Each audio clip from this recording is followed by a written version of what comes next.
semua punya dampaknya nanti kemudian ya. Oke, ini masih kita lanjutkan, tapi satu persatu ngomongnya. Jadi saya juga sesak nafas ini jadinya. Oke, kalau kita berbicara tadi profesional, kemudian ada di backing dengan kekuatan politik, tapi yang paling penting kan ini pas atau tidak begitu kan. Orang ini punya kapabilitas atau tidak, kemampuan atau tidak begitu. Kita lihat dari dua ini, 2 menteri, 3 wakil menteri, masing-masing itu pas nggak sih di situ kalau kita lihat ya. Kita akan tampilkan ya satu persatu ya, kita lihat. Yang pertama ini adalah Ketua Umum Partai Amanat Nasional Zulkifli Hasan, kita lihat rekam jejaknya, dari tadi juga sudah disinggung. Silakan diputar. Oke. Ini hari pertama kerja, Zulkifli Hasan kaget, harga bahan pokok naik semua. Wah, Bang Zul gak ngikutin kemarin kayaknya tuh. Kemudian berikutnya, Wamen ATR Raja Juli, ini bukan bidang saya, mohon bimbingan. Nah ini lebih agak gimana lagi kalau kita membacanya ya, sudah mengakui bahwa ini bukan bidang saya, mohon bimbingan. Bung Kodari, Anda melihatnya gimana? Jangan minum dulu, komentar dulu. Saya sebetulnya mau membahas yang kurang dibahas ya.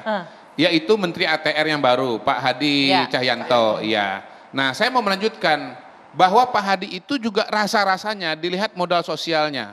Kok Panglima TNI jadi Menteri ATR kan begitu? Karena begini, pertama kalau kita bicara mafia tanah, itu kan banyak backing-backingan. Backingnya siapa di lapangan? Biasanya militer kan? Kemudian polisi, oknum ya, jangan digeneralisir. oknum. Nanti viral dituntut loh. Oknum polisi. Nah kalau menterinya itu berlatar belakang militer, bintang 4 mantan panglima, itu kan yang di lapangan mikir juga gitu. Bagus dong. Yang kedua, bagus sekali.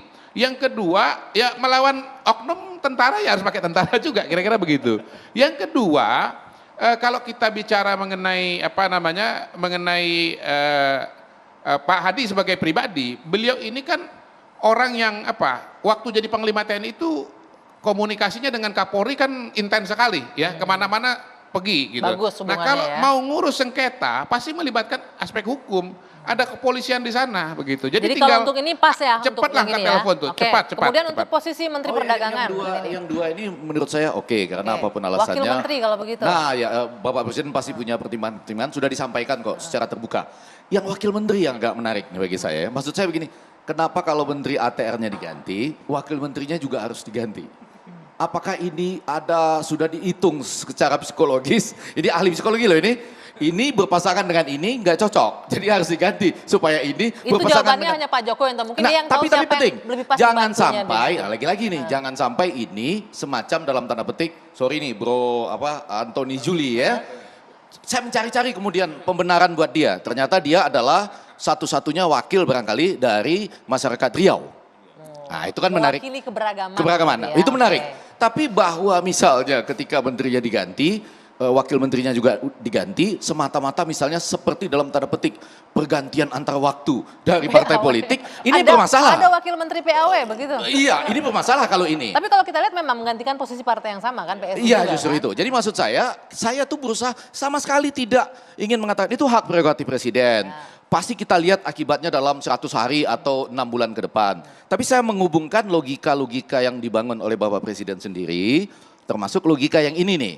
Apakah memang betul dengan anak yang mungkin lebih muda, lebih semangat, keberagaman ya. Walaupun kita jadi hilang wakil dari teman-teman disabilitas misalnya di dalam kabinet kan. Kalau keberagaman lawan keberagaman. Tapi dalam konteks ini kekuatan yang ingin diharapkan itu perlu ditampilkan gitu. Oke, nanti kita akan lanjutkan ya. Walaupun tadi bilang minta bimbingan, tapi bentuk kerendah hatian tadi ya. Kalau saya melihatnya lebih sebagai ekspresi kerendah hatian. Sekaligus juga dia tahu masalahnya berat sekali dan dia ingin menyampaikan don't expect too much too soon. Jangan berharap terlalu banyak dalam waktu yang pendek. Saya kira itu. Kalau kalimat tanggapannya bagus sekali. Bagus. Iya. Cuma pergantian itu seperti dalam catur tuh roket jadi rokade. Karena ya ini terpaksa menyebut nama ya. Dr. Surya Chandra itu lebih sebagai akademisi sebenarnya. Dia lulusan Leiden dan dia sangat cermat ya untuk persoalan-persoalan yang detail seperti itu, tapi memang mungkin dirasa kurang nge-push gitu ya. Oke, baik. Itu. Untuk 2 wakil menteri lainnya nanti kita bahas, kita jeda dulu sejenak. 2 sisi akan kembali sesaat lagi.